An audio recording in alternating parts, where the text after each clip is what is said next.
This week on the Tech on Tap podcast, Nate Yellin joins us to talk to us about Kubernetes administration, Prometheus observability, as well as ChatGPT integration.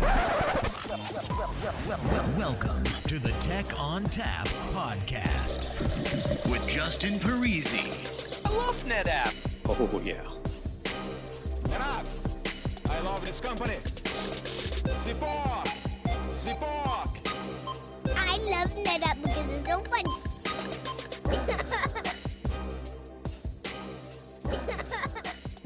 Hello and welcome to the Tech on Tap podcast. My name is Justin Parisi. I'm here in the basement of my house, and with me today I have Nate Yellin. So Nate, what do you do? How do we reach you? Hi, I guess I'm most known on LinkedIn as that guy who posted that about Kubernetes and all things observability and Prometheus related. And you can find me on LinkedIn. You can find me on Twitter, AANTN. And you can also just send me an email, Natan, Natan, at robusta.dev. So yeah, I did find you on LinkedIn. I saw the posts that you had, and we'll talk more about those posts. So let's just start off with, where did you first get into Kubernetes? Like, what made you interested in it, and how did you learn more about it? So I come from a cybersecurity background. I worked at companies like Checkpoint, worked on firewalls, worked on live cybersecurity stuff, been a programmer for many years. And a few years ago, I went to a startup to work on the average cybersecurity project, and we wrote a firewall for Kubernetes. And at the time, despite having a lot of knowledge about network security and low-level stuff, I actually knew very, very little about the cloud. And I remember I did something very embarrassing that I probably shouldn't admit to, given that I'm now someone who writes a lot about Kubernetes. So I probably shouldn't admit to this. But I had a very embarrassing moment in my first week or so of the work, where I was running this thing on Kubernetes, and I had some pod I had deployed, and I wanted to stop running it. So I kept on trying to delete the pod. And of course, Kubernetes went and it kept on recreating that pod because there was a deployment that was controlling that. And I couldn't figure out what was going on. I was like trying to delete this, and then Kubernetes would bring it back up. And I realized I didn't actually know that much about how Kubernetes worked. And if I wanted to do my job and even to write network software and to write a firewall and to do the security related stuff, I actually had to dive in and really learn Kubernetes first. And that started a long and interesting journey. Yeah, when I was working more with Kubernetes, I was doing similar things, like trying new commands, trying to do things that are pretty straightforward and simple in most environments. But what I realized was I just need to build one of these and just see how it ticks. And I wanted to do it from scratch and not use one of the cloud engines, because that's just too easy. You just basically just run a command and it's done. But yeah, really doing it from scratch, I think, teaches you a lot about how it works, how all the pieces fit together. So did you take a similar approach? Did you just build a cluster and just start pounding on it? Where did you find your information? So I started reading through a lot of the documentation, and I started to play around with the APIs. So I've always approached it kind of from a programmer perspective, right? Okay, what's the API? What happens when I call this API? And then what is that API actually doing behind the scenes as well? And how can you stretch this now? Where are the limits and where are the breaking points?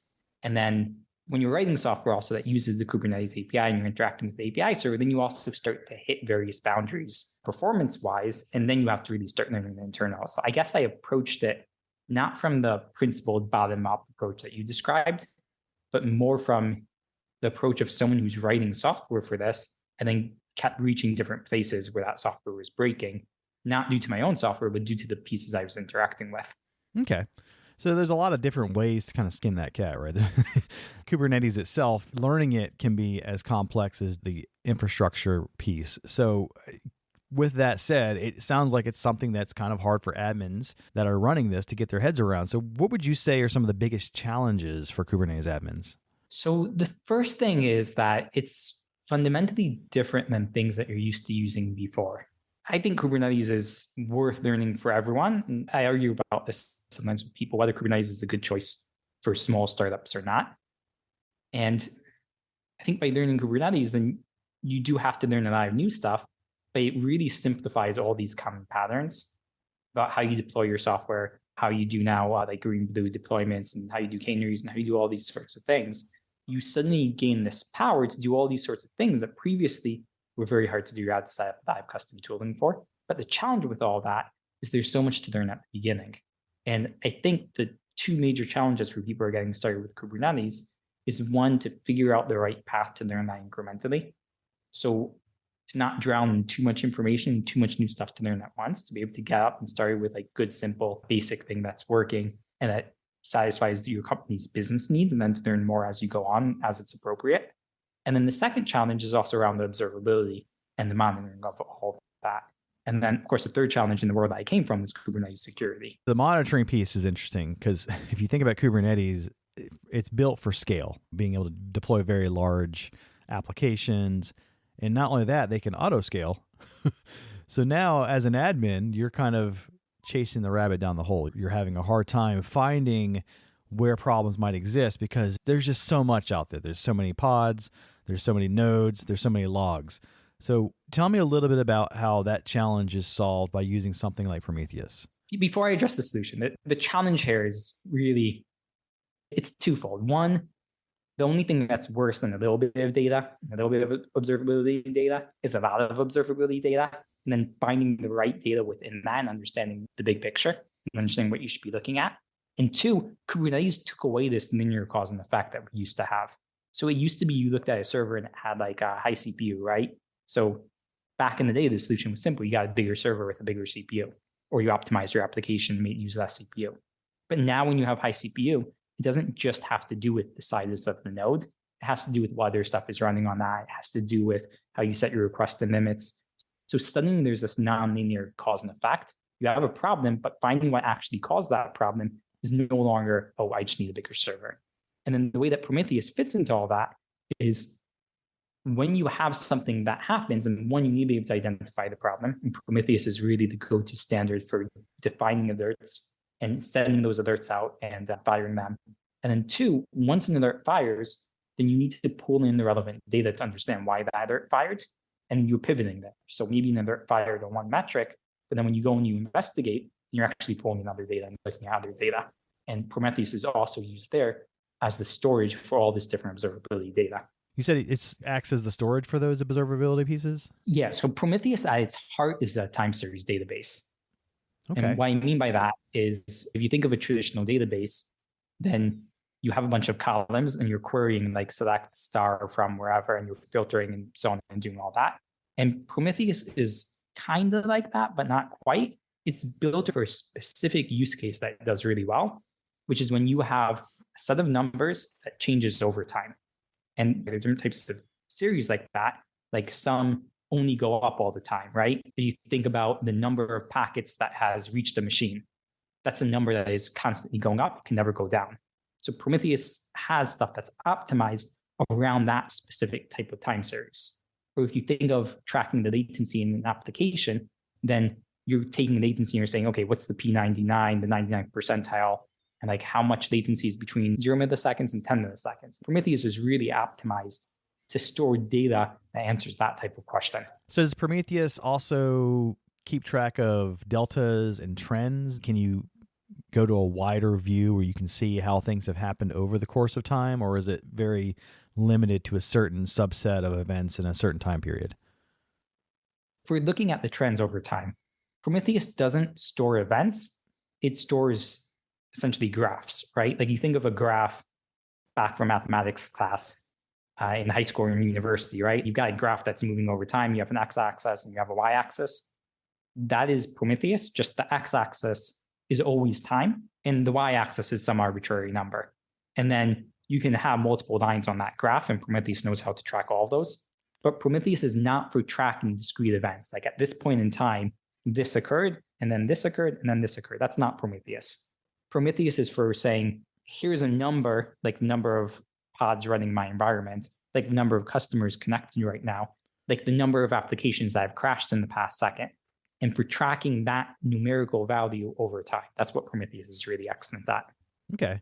So walk me through how finding that information can lead me to finding a problem in the Kubernetes cluster. Can it get me all the way to where that problem exists, or do I need something else there? So it's good at identifying the problem. And I'll give an example. So let's say you want to identify a job that failed in Kubernetes.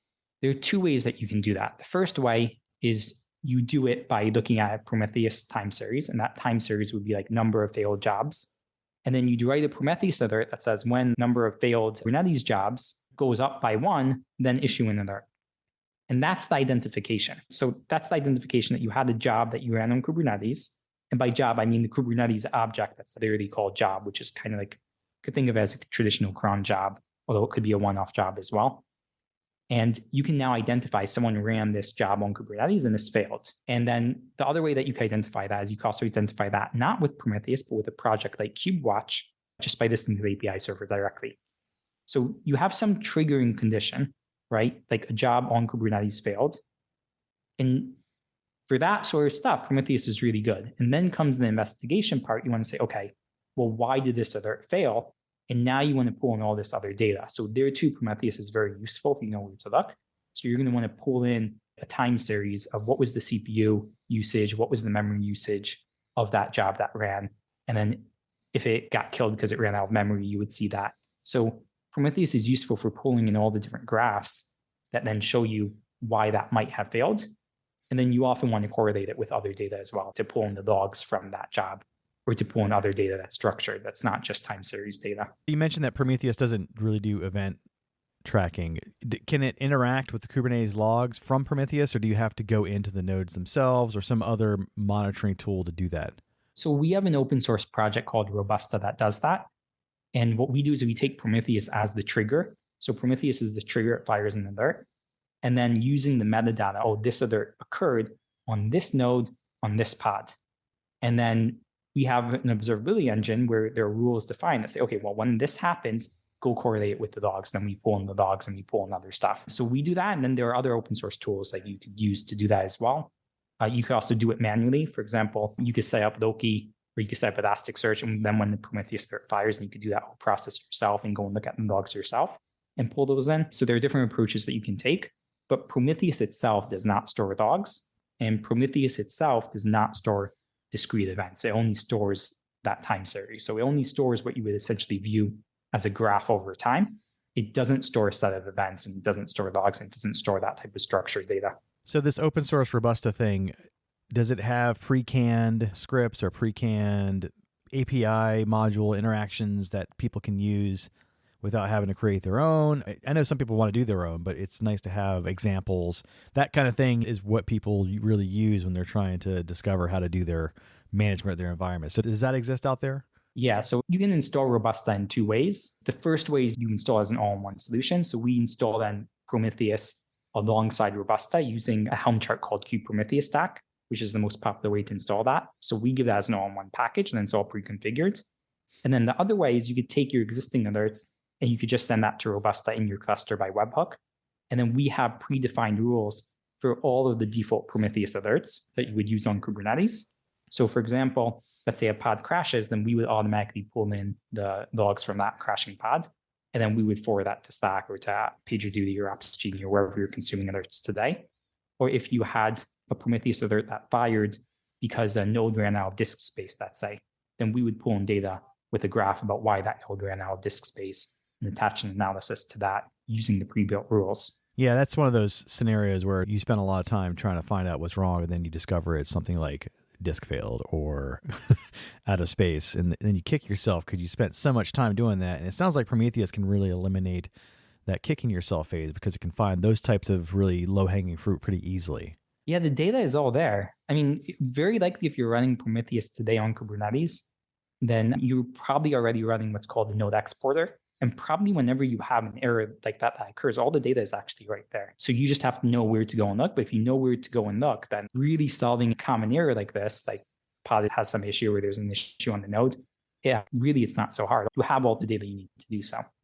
The natural inclination of an admin is not to think, oh, it's something really simple. It's always like the hardest thing. Like, no, it's something's horrible, broken. But if you can knock out those really simple things pretty quickly, you save yourself a lot of time, and it really just enhances the overall experience. Yeah. I'm constantly surprised in my career by how many errors are actually very simple things. Yeah. No matter how many times it happens, I always get caught doing the same thing. It's like, oh man, this has got to be hard. It can't be so simple, but it really is. And this is where automation and taking things like Prometheus and Robusta really come into play, because that's going to kill a lot of those really dumb mistakes that we make. You know, we're not stupid people, but we do make stupid mistakes. Yeah. I mean, it's not just about not making mistakes. We're all really, really busy. In that previous companies, like I had a Slack channel with way too many Prometheus alerts that were firing there. I want to know faster which of those actually matter and which are important to be able to solve that. And Prometheus has all the data to do so. So I want to be able to make that data more accessible faster. And if 1,000 other companies have had the same alert for a deployment that doesn't have the right number of pods, then I want to be able to use their knowledge in order to fix this alert that faster. And ideally to do so without needing to even generate new observability data. So Prometheus itself, is it Kubernetes aware? I mean, it sounds like it can find pods. Is it running actually within the Kubernetes cluster as a pod itself? Is it installed separately? Does it run in the cloud? Tell me more about how that all works. So there are a few different setups, and you can set this up multiple different ways. The most common thing that people do is they install Prometheus using Kubernetes stack. That's just the name of a Helm chart that's very popular that people use. And that essentially installs two different things. So it installs Prometheus itself, and with Prometheus Alert Manager and Grafana and all the other standard parts of the stack. And none of those are Kubernetes aware. And then it installs alongside that something that's called the Prometheus operator.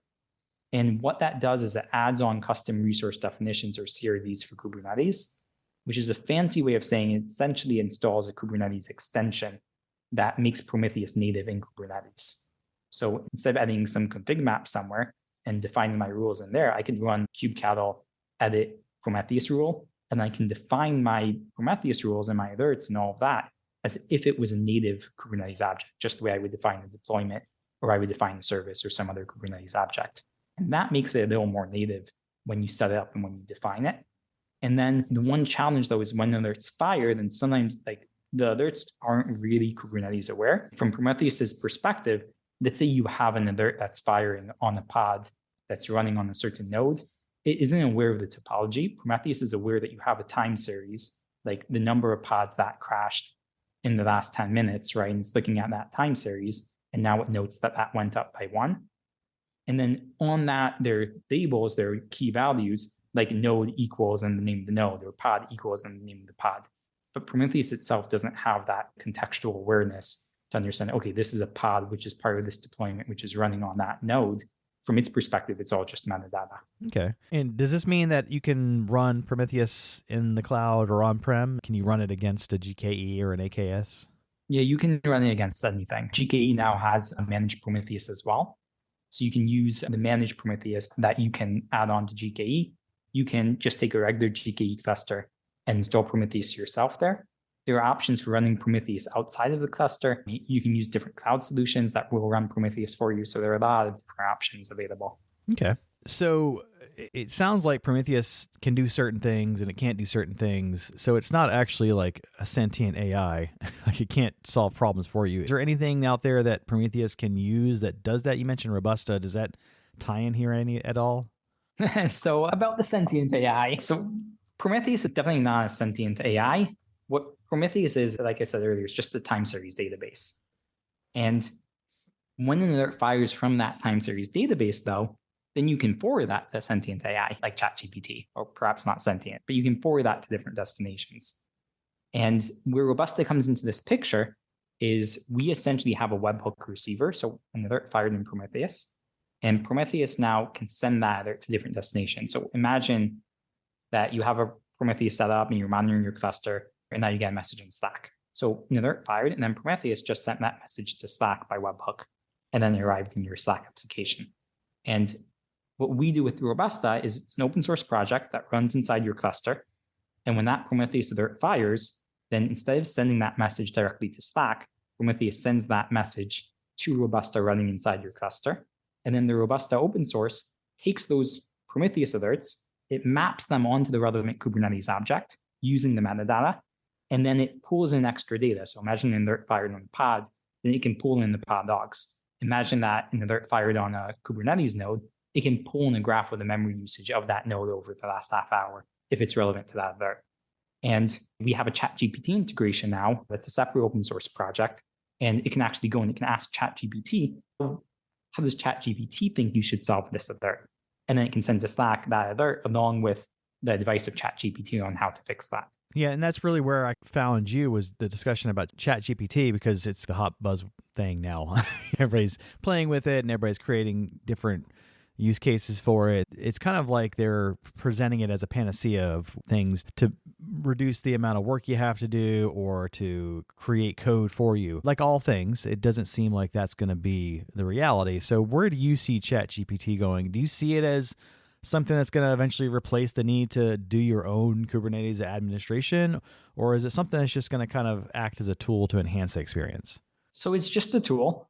And I think the number one limitation of ChatGPT, the strength of it and the weakness of it, is that it's very good at doing what you ask it to do, even when you're asking it to do nonsense. So as an example, if I said to ChatGPT, explain to me why this other is firing, it might give me a reasonable explanation. If I said to ChatGPT, explain to me how this other is firing because one of the developers on my team just did something awful, it'll give me a viable explanation for that too. So the data that you get from it, I like to say you have to view the ChatGPT answer the same way you would view an answer from someone during a job interview, if you were interviewing them. If they're good at interviewing, then the answer will sound good, but you still need to see whether that answer is factually correct or not. You mean I shouldn't just take it at face value? You shouldn't take it at face value. So we've done some testing around this. I did a video on YouTube where I took a specific Kubernetes alert and then I ran it through the ChatGPT integration we built. And then I looked over each of the things there that it recommended. Some of them made sense. Some of them were good advice. And some of them were generalities like that kind of looked like they made sense, but didn't actually have much meaning. The same way that I might call up a pizza and I might say, like, can I order a pepperoni pizza? And ChatGPT, if it was replacing that person, it would say, yeah, when you order pizza, it's generally possible to order pepperoni pizza. Like, well, of course that's true, but that's not what I'm asking. Like, can I order a pepperoni pizza? How much will it cost? Well, the cost will generally be between $2 per topping and $3 per topping. That might be generally true, but it's not what I'm asking. So it sounds like a really frustrating friend. Like, hey, where do you want to go to eat? I don't know. Where do you want to go to eat? Yeah. I think what's interesting is that if you had asked me 5 years ago what AI would replace in terms of jobs, then I would have said AI is going to replace like maybe some of the hard sciences, or it'll be better at mathematics, or it'll be better at physics, or it'll be better at very well-defined problems. And I think actually what we've seen is that ChatGPT and the other AI stuff is really good at replacing the creative stuff. Because with the creative stuff, then it's harder for something to be like completely infactual. Rather, there's more creative flexibility. That's interesting because, I mean, it's built on data that is very rigid. So it has to kind of figure out an answer from multiple data sets. So I guess to me, that's not so much creative and it's more of just, I don't know, there's so much information, which is really back where you are when you started as a person. You're like, I don't know, there's so much information. So you mentioned ChatGPT is great if you know how to interview it. So what questions do you think you would need to ask ChatGPT to help you narrow down an issue that you had with your Kubernetes cluster while you're integrating Prometheus? So I can tell you how I know one company is using ChatGPT, actually. There's a company I know of where there's a Slack channel that the platform team uses, and they use that channel to communicate with the developers. And every now and then, developers come along and they ask a question that's typically a fairly trivial question, like, how can I access the logs for this pod? Or what do I need to do in order to connect to production and run this or to get this data? And it used to be that they would come along and they would say that, and then the platform engineers or the DevOps team would like say, oh, it's this question again. And they'd go to some wiki or they'd copy paste an answer because people ask it all the time. Or they'd write a one-liner if it's a new question. And now they told me that they go to ChatGPT and they just plug in the developer's question to ChatGPT. And then they get back a whole big answer. They glance it over to see that it's actually correct, that it makes sense. And then they just copy paste that and send it to the developer. And the developer goes, oh man, you guys took all the time to write that. Like, and it's written in perfect English and it's very long and like step by step. So it's actually very useful in that case. But it is being verified there by a human. So that sounds like it's really good for taking the emotion out of things, because I run into the same stuff. You get asked a question 8 times, you get a little frustrated, you're a little annoyed, and your answers become shorter and shorter and shorter. But ChatGPT don't care. It's good at generating plausible outputs. You still often need a human to say whether that output is correct or not. Yeah, absolutely. And the key for most things that are like that, right? I mean, you need to verify, but it stops you from giving that one line answer that isn't going to be helpful. They're just going to keep asking the question. Ultimately, what might happen, though, is maybe they don't need to ask Slack anymore. Maybe they need to just ask ChatGPT. But then there's a danger there, because if you're asking the question that you don't know and you need to verify the answer, there's a disconnect there, right? Yeah, exactly. If I look at now this from my hat as part of the Robusta team, then let's say you have a Prometheus alert that fires and that goes to our open source, and then we add on data about why that occurs. We won't add on to that alert raw ChatGPT output and say, this is how you fix this problem. Like, we would never do that. But what we would do is we have a set of data that we know about that's based on rules that we wrote, that we verify, that pulls in extra data. I could potentially see us using ChatGPT to generate an explanation and then having a human look at that or tweak that and see that that's correct. So, I mean, maybe that would make sense. And then, of course, we have the integration where you can push a button and you can ask ChatGPT, but you have to take the output with a grain of salt and interpret that for yourself. So I would imagine you could eventually have an AI that can look at ChatGPT answers and say, oh, this is wrong, this is not correct, or, oh, this is, problem number 17 that we've already resolved here. So is that something that you see potentially happening, where an AI is interacting with an AI, which is interacting with an AI, and then we just kind of sit back and watch the chaos? Or is there still going to need to be some human interaction there? So both of those have actually happened a little bit under the hood in how they train ChatGPT, I believe. What they did, if I recall correctly, what they did when they trained ChatGPT was they had humans generate a bunch of questions, and then they had the precursor to ChatGPT generate a bunch of different plausible answers. And then they had humans go and they had humans actually rank which of those answers were good, proper answers, and actually answer the question and were factual and so on. And then they used that to generate another machine learning model that is actually used to supervise the ChatGPT output.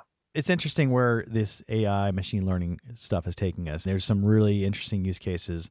So where do you see Prometheus in the future? Where could you see Prometheus enhancing the overall Kubernetes observability experience? Prometheus today is the de facto standard really for how you monitor Kubernetes. And I'm not an official Prometheus maintainer. We do a lot of work with Prometheus, but I'm not one of the maintainers. So I can't speak on that aspect. I'm not the right authority for that. But I think we're going to see more and more tooling around Prometheus, about taking the data in Prometheus and making that better, and about surfacing the right data at the right time, and probably more also around making Prometheus more native on Kubernetes itself, tying it in with logging and with other stuff as well. So actually becoming an official part of the Kubernetes deployment stack. So it's kind of like any CSI driver might be. It might have a Prometheus pod that spins up in addition with everything else. Yeah, so we have some of that today. I mean, it is a big part of that standard deployment for many companies. And then there's also stuff like the metric server. There's various stuff also around bringing Prometheus metrics into Kubernetes. Think about an auto-scaling scenario, then the Kubernetes API server actually has to be aware of the Prometheus metrics, because it's going to scale the deployment and scale up and down number of pods based on some Prometheus metric. So Prometheus has to be Kubernetes aware. Yeah, if it doesn't know that someone has auto-scaled, it might see that as a problem. Yep. One interesting thing that we see sometimes is that people will open up ChatGPT when they have a question instead of going directly to Google, which is interesting because ChatGPT, in theory, has more potential to be incorrect. Like, let's say you have some issue and now you go and you Google that issue, and then you find a bunch of results on Google. You go and you look it up in ChatGPT, and then you get an AI generated answer, like, how do I fix this problem that occurred? Both of those actually could be incorrect, right? Because when you Google the question, you're also just arriving on a random blog post. Who said the blog post is correct either, right? Yeah, it's kind of a buyer beware scenario. This stuff is where you really want to not do it in production first. You want to kind of vet the answer, try it out in a lab somewhere. Don't just start monkeying with the pods because ChatGPT told you that it was good to do. Yeah. I think one of the challenges is how we can also capture that tribal knowledge and then make that tribal knowledge more accessible, right? Like today, the tribal knowledge is all in a way that's human understandable. A human can go and they can read Stack Overflow, they can read stuff on Google, but that tribal knowledge about what to solve and like what it means if this alert fires or how you should fix it, that's not machine understandable. All right, Nate, so Prometheus sounds pretty cool for the observability aspect of Kubernetes administration. I understand that there's a Substack out there where you have contributed to it. Yeah, so we recently launched a sub called Why This Kubernetes Thing. And What we do is we take different things on Kubernetes, different tooling like Kustomize or Scaffold or stuff related to security like network policies, and you look at why they exist. A lot of stuff out there is nitty gritty of, okay, how would you go and do this? And what would the YAML look like? And how is this working behind the scenes? And that's all important. But given the vast number of tools out there, there's also a question like, okay, what needs my attention? Which tools do I need for my business? And why should I even care about them? So what we try and do is we try and touch on the why these things exist and whether you need them or not. And then to give you a teaser so that if you are interested in it, then you can go and you can learn about that and read more about it. Okay. And where else could I find more information? You can just find the first result on Google and go to the official page on GitHub. If you want to install Prometheus on Kubernetes, I would recommend people also look at the Robusta Open Source project, which I work on. We install Prometheus and we install it with that observability engine from Robusta so that you can now connect your Prometheus alerts to pod logs and to other data that's Kubernetes specific. And that's all open source. We also have a SaaS platform and a whole other offering, but you don't need to use any of that just in order to install the Prometheus bundle. And the Prometheus documentation, so just the standard resources, I guess. And you also have a YouTube channel and a LinkedIn. We'll add that to the links in the blog that accompany this show as well. Yeah, I'm fairly active on social media, and I write that Substack, which goes out every week as well. And please feel free to reach out directly. I like to hear from people. Sometimes you do a podcast like this, then people listen, but you never know they listen and you don't hear from anyone. So I'd love to hear from people. Just send me an email, Natan, Natan at robusta.dev. Say, I heard the podcast and I like this part. I didn't like this part. It's always nice to hear from people. Well, Nate, thanks so much for joining us and talking to us all about Prometheus and ChatGPT and all sorts of other interesting Kubernetes-related content. All right, that music tells me it's time to go. If you'd like to get in touch with us, send us an email to podcast@netapp.com or send us a tweet @netapp. As always, if you'd like to subscribe, find us on iTunes, Spotify, Google Play, iHeartRadio, SoundCloud, Stitcher, or via TechOnTapPodcast.com. If you like the show today, leave us a review. On behalf of the entire Tech on Tap podcast team, I'd like to thank Nate Yellin for joining us today. As always, thanks for listening. Oh, yeah.